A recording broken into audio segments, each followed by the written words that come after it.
Mangah, ano mangah manuang magangi yung pak mo? Coba tanya ko nyo. Saja idung di tampuang ko. Ah, Aku di kampung aja. Nampuru banggolo na doon nampak jo. Contoh saja jo, aku sini mereka-merekanya. Tambah lama tambah susah duit. Mencari peti ya. payah jebeti niyo. Ayah. Ne mangah tu makowe katiko pilkada tu pilih pemimpin nama tuwe. Ala din pilih na batu. Ah, Mangana batu na pakai gelat tujuh balik cukui. Takato ko cukui. Cuma na takato ko nyo tibo jo to. Ala nyo kayo.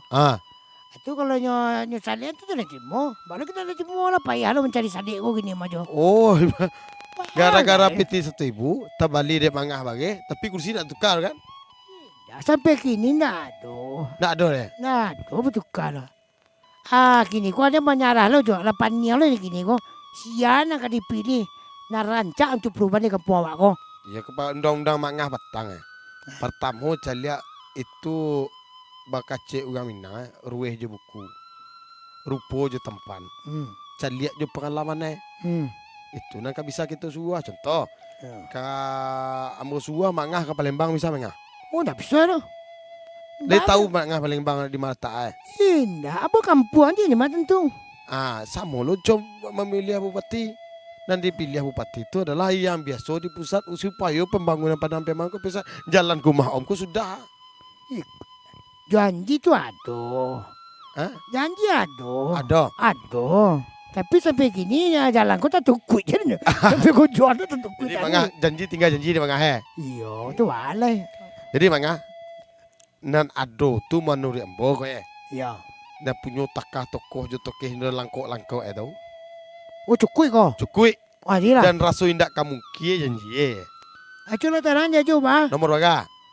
Itu nak tahu dah. Nomor 3.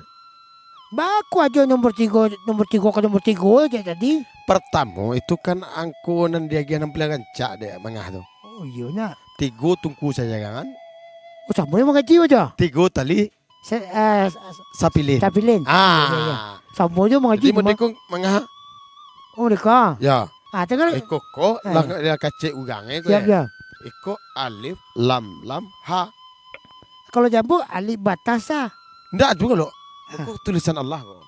Iya, nampak mangah. Lay. Alif lam ha. Bacanya Allah. Jadi bakat tu Allah kan nomor 3 kok mangah. Oh baik, tu sayang nak ya, nomor 3 ko ya. Selain itu tu ambo mencari satu-satunya calon bupati dan paling dahsyat dan tokoh nasional yang bisa rasakan membangun kampung awak Haji Rifizal WE 3 periode DPR RI. Alhamdulillah. Artinya kalau menjapik ke pusat tu kencang. Oh lah biasanya. Ya sudah tu cele program agama yang cak inyo ingin tahfiz Quran cek korong cek. Oh itu nak kena buat ni di kampung awak. Tu ketujuh aja. Kalau soal ekonomi lapang kerja banyak duka. Lai kena buat pabrik. Buat pabrik banyak. Itu cocok tu. Cocok. Banyaklah pengangguran di kampung ni mah. Itu makanya kita pilih Haji Rizal lah.